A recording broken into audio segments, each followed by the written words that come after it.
No princípio, Deus criou os céus e a terra. A terra estava informe e vazia, as trevas cobriam o abismo, e o Espírito de Deus pairava sobre as águas. Deus disse: faça-se a luz. E a luz foi feita. Deus viu que a luz era boa, e separou a luz das trevas. Deus chamou a luz dia, e as trevas noite. Sobreveio a tarde e depois a manhã. Foi o primeiro dia. Deus disse: faça-se um firmamento entre as águas, e separe ele umas das outras. Deus fez o firmamento e separou as águas que estavam debaixo do firmamento daquelas que estavam por cima. E assim se fez. Deus chamou ao firmamento céus. Sobreveio a tarde e depois a manhã. Foi o segundo dia. Deus disse: que as águas que estão debaixo dos céus se ajuntem num mesmo lugar, e apareça o elemento árido. E assim se fez. Deus chamou ao elemento árido terra, e ao ajuntamento das águas mar. E Deus viu que isso era bom.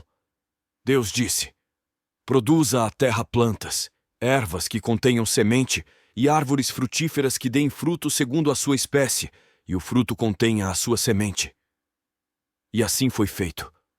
A terra produziu plantas, ervas que contêm semente segundo a sua espécie, e árvores que produzem fruto segundo a sua espécie, contendo o fruto a sua semente.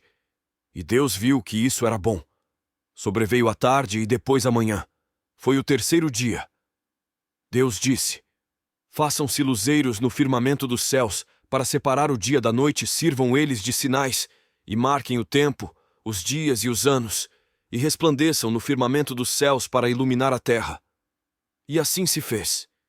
Deus fez os 2 grandes luzeiros, o maior para presidir ao dia, e o menor para presidir à noite, e fez também as estrelas.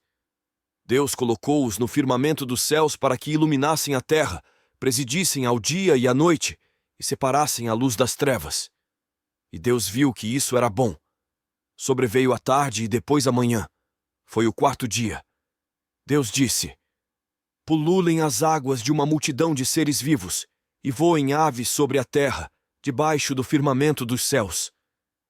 Deus criou os monstros marinhos, e toda a multidão de seres vivos que enchem as águas, segundo a sua espécie, e todas as aves segundo a sua espécie. E Deus viu que isso era bom. E Deus os abençoou. Frutificai, disse ele, e multiplicai-vos, e enchei as águas do mar, e que as aves se multipliquem sobre a terra. Sobreveio a tarde e depois a manhã. Foi o quinto dia. Deus disse: produza a terra seres vivos segundo a sua espécie, animais domésticos, répteis e animais selvagens, segundo a sua espécie. E assim se fez.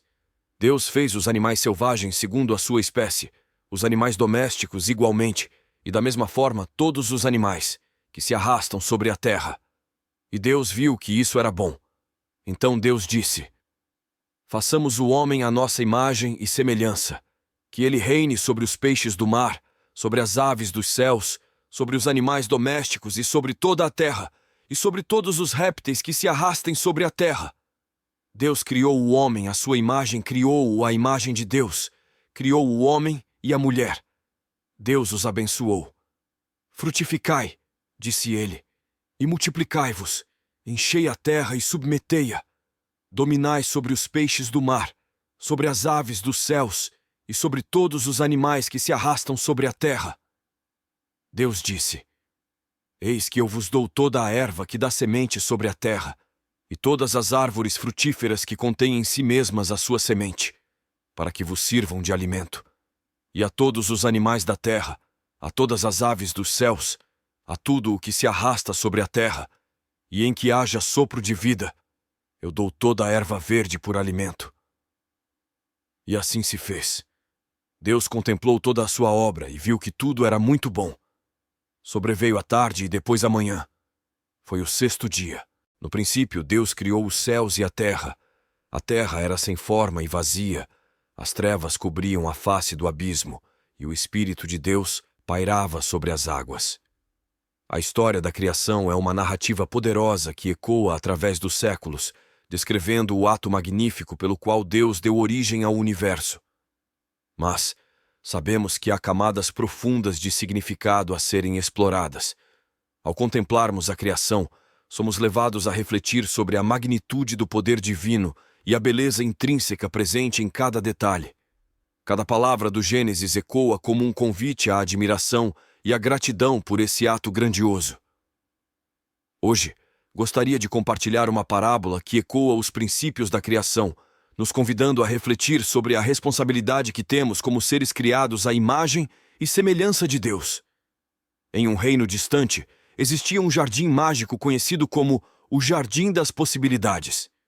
Este jardim era habitado por criaturas extraordinárias, cada uma representando uma faceta da criação divina. No Jardim das Possibilidades, flores desabrochavam em cores que a mente humana mal poderia conceber, e os animais falavam com sabedoria. Nesse cenário encantado, todas as criaturas viviam em harmonia, respeitando a diversidade e reconhecendo a beleza única de cada ser. Um dia, uma sombra escura começou a se espalhar sobre o Jardim das Possibilidades. Uma criatura malévola chamada Desarmonia tentou semear discordância entre as criaturas, instigando o medo e a desconfiança. Diante desse desafio, as criaturas do jardim, representando a humanidade, embarcaram em uma jornada para restaurar a harmonia. Cada uma contribuiu com seus dons especiais, lembrando-se de que a verdadeira beleza reside na diversidade e na união. Com coragem e determinação, as criaturas venceram a desarmonia, restaurando o equilíbrio no Jardim das Possibilidades. A lição aprendida foi clara. Assim como Deus criou um universo harmonioso, nós, como seus filhos, temos a responsabilidade de preservar e promover a harmonia em nosso mundo. Ao refletirmos sobre a criação divina e a parábola do Jardim das Possibilidades, somos desafiados a reconhecer nossa responsabilidade como co-criadores neste vasto e maravilhoso universo. Que possamos, com sabedoria e amor, zelar pela beleza da criação, promovendo a harmonia e a diversidade que refletem a imagem do Criador. Que possamos continuar explorando as profundezas dessas escrituras sagradas, encontrando nelas a luz que guia nossas jornadas espirituais.